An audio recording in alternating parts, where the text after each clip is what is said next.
Good evening, Carolina Gilcapi here from Sade Adventures. Thank you so much for logging in. We're going to take a few moments to go over your itinerary for 2027, exploring both Peru and Ecuador. So we're going to go to Machu Picchu and we're going to go to the Galapagos all in one itinerary, the perfect combination.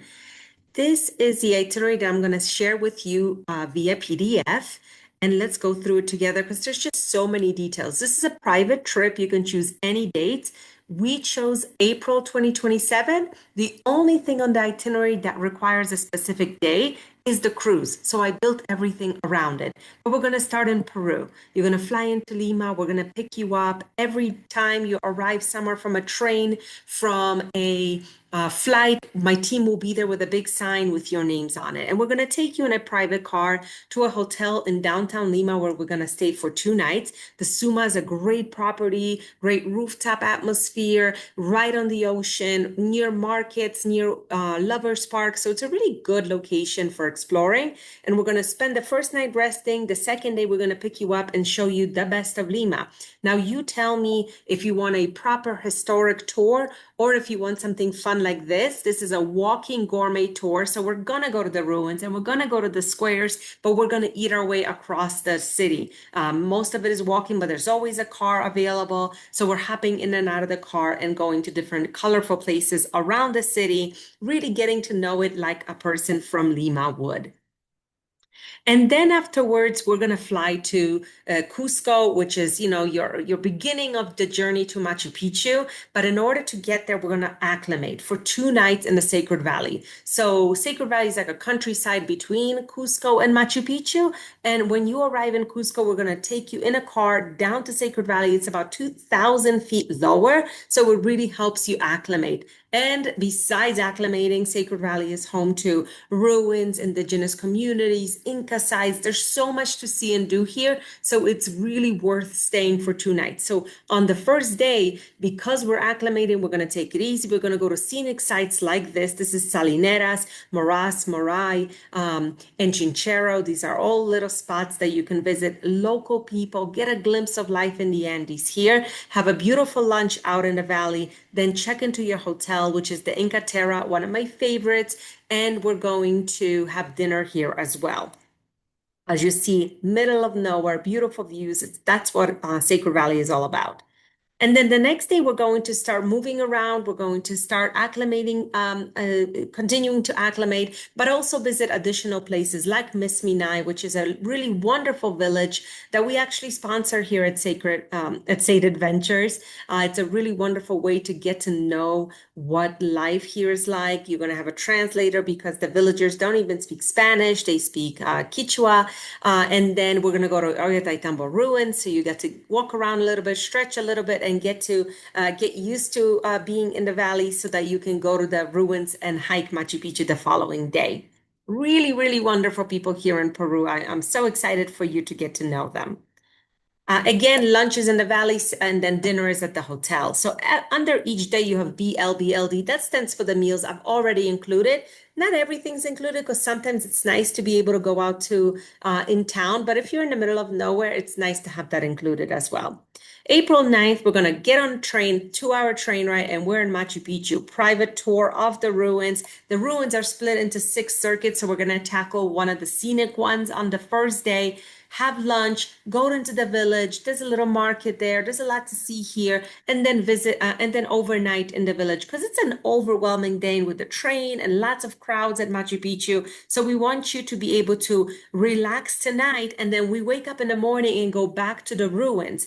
And when you go back to the ruins, only there are 2 entries at 7 a.m. and at 10 a.m. and only 500 people are allowed, which sounds like a lot of people, but compared to 5,000, which is in the afternoons, it's a huge change. The lighting is different in the morning, so it's really worthy going for the second day.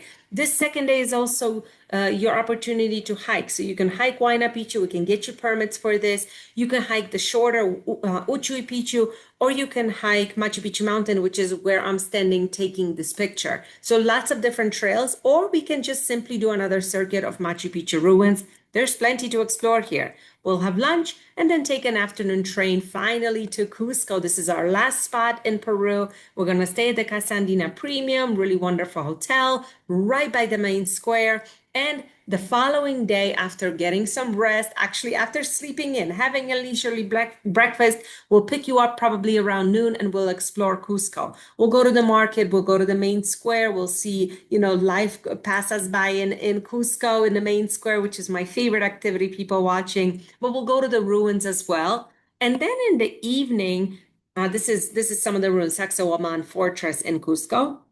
And in the evening, we'll show you either a pisco sour workshop if you're interested in learning how to make the pisco sours. It's a lot of fun. Or we can do a cocktail tour where you're going with a local chef to 3 different restaurants, tasting your way through Cusco. Another really great way to get to know the city. And then, of course, ending your way with dinner inside the museum, the Archaeological Museum of Cusco. It closes at 6 p.m., but it opens for us when we make dinner reservations inside.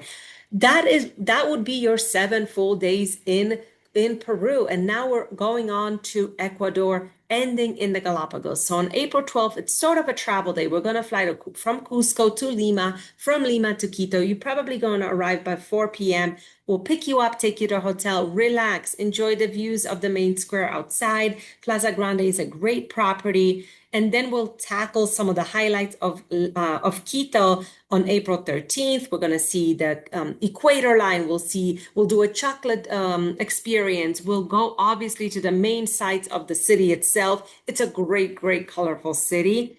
And then we're going to have one more day in Quito because I need you to go to see a little bit of Ecuador as well before we leave to the islands. And so we're going to go down the Avenue of the Volcanoes to Cotopaxi National Park.